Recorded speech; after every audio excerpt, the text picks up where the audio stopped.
This is the Bloomberg Daybreak Europe podcast, available every morning on Apple, Spotify or wherever you listen. It's Wednesday the 15th of May in London. I'm Caroline Hepker. And I'm Stephen Carroll. Coming up today, China considers buying millions of unsold homes in a bid to shore up the struggling property sector. Beijing vows to respond to Joe Biden's tariff hikes as Putin jets in for talks with President Xi.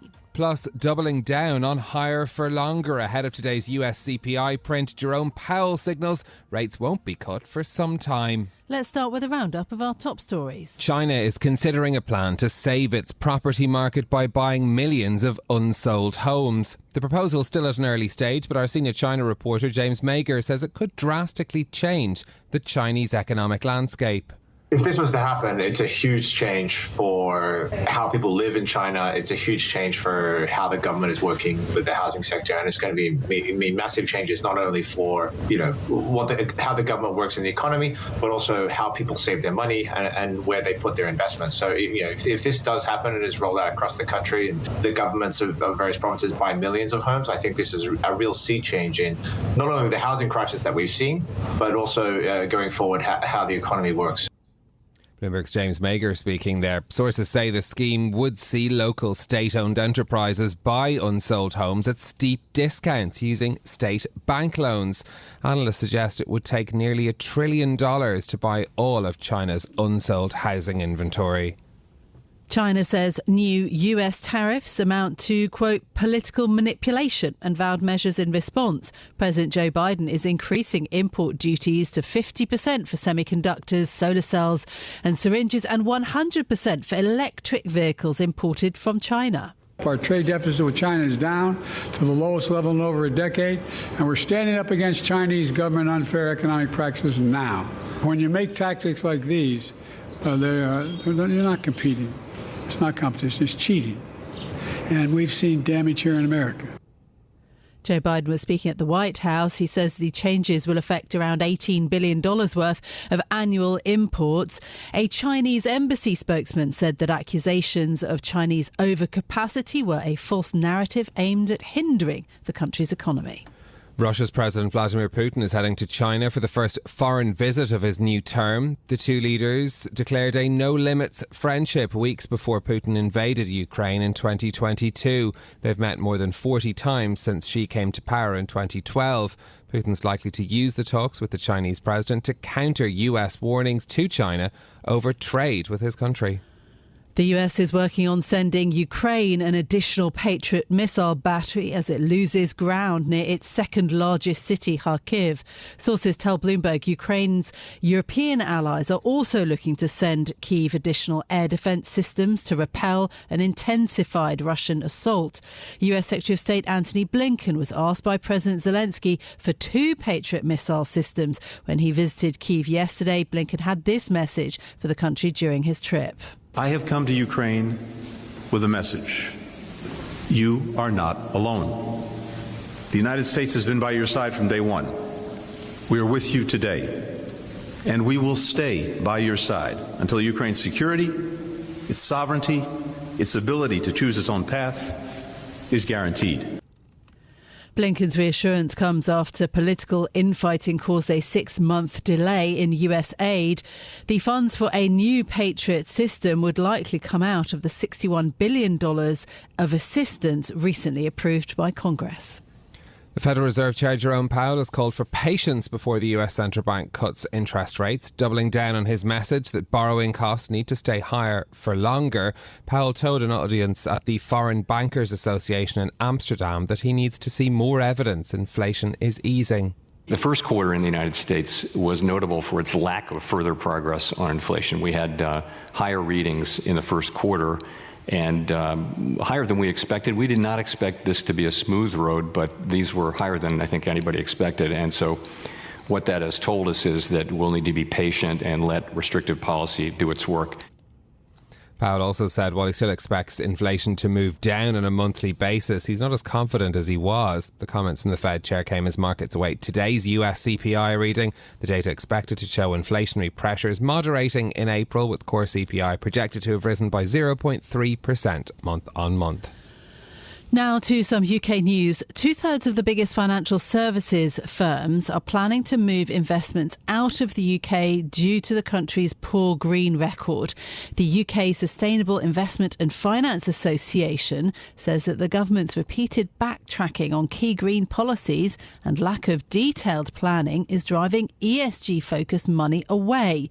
The £19 trillion Investor Association urged ministers to accelerate transition plans and make pension ESG rules clearer.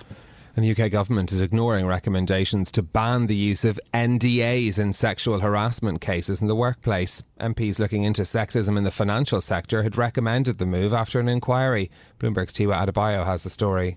Non-disclosure agreements in workplace sexual harassment disputes risk silencing victims and protecting perpetrators. That was the verdict of the Treasury Committee's inquiry into city culture. They're the second group of lawmakers to recommend banning NDA use in harassment cases this year. But the government disagrees. Responding to the findings, ministers emphasise the importance of NDAs in some circumstances, particularly when it comes to protecting commercially sensitive information.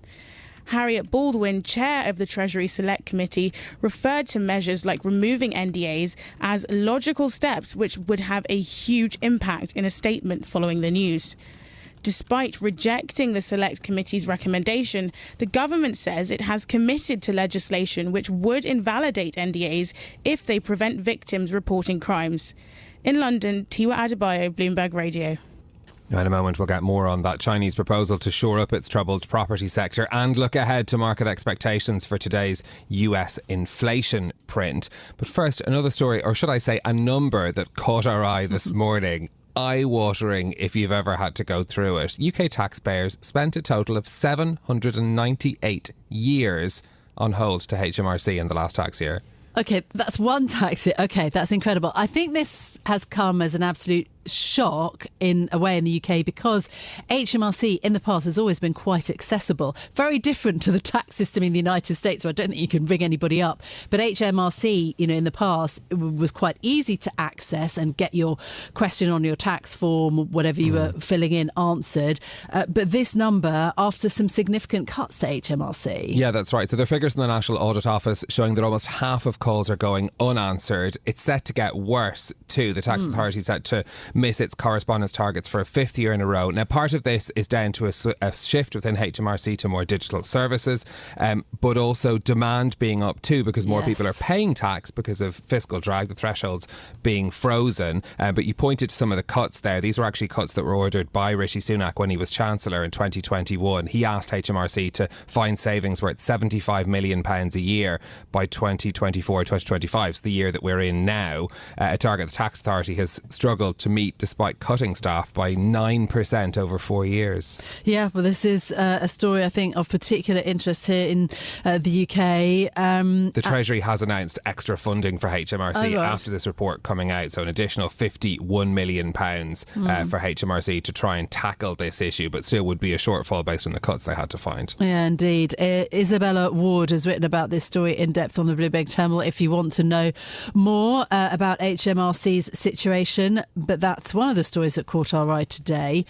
In the meantime, let's bring you more, though, on this Bloomberg scoop from China that Beijing is now considering a proposal to have local governments buy millions of unsold homes in an effort to shore up the property market. Our executive editor for Greater China, John Liu, joins us now for more. Hi, John. Good morning. Well, what can you tell us about this plan?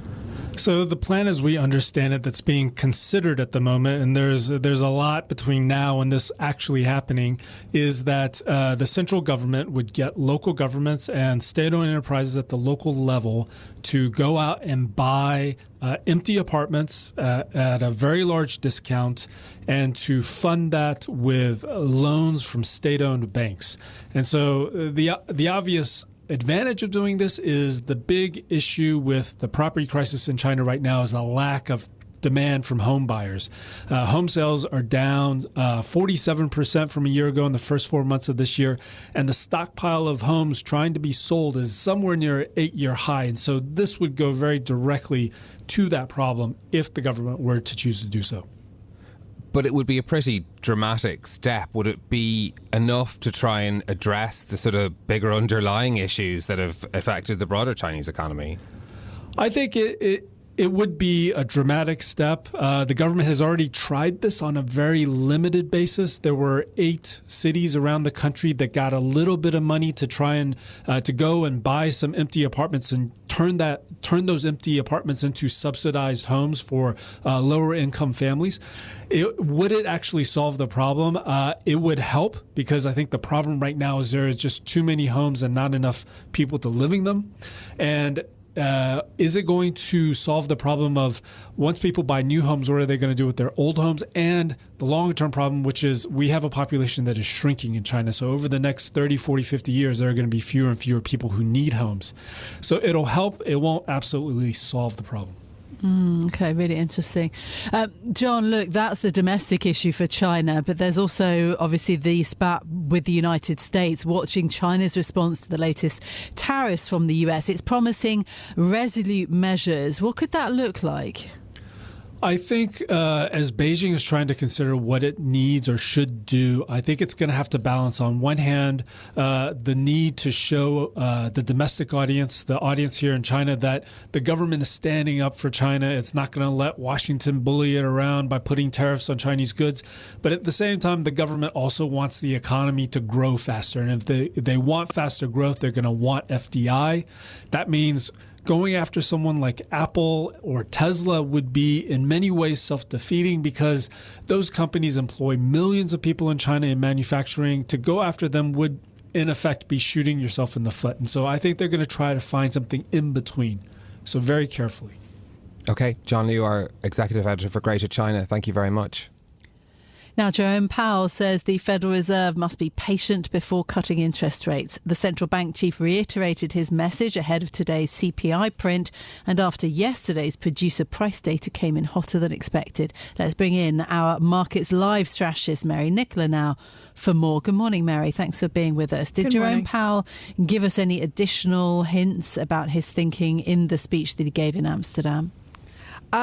Overall, Jerome Powell has been very consistent on his messaging that we need to be patient on inflation. We need to be patient when it comes to easing. But one thing has been very clear is that the next step is easing rather than hiking. So that provides some comfort to the markets. Although they might not be ready yet to cut, it's still a clear indication that the next path is easing. So now we just wait for the data to come through.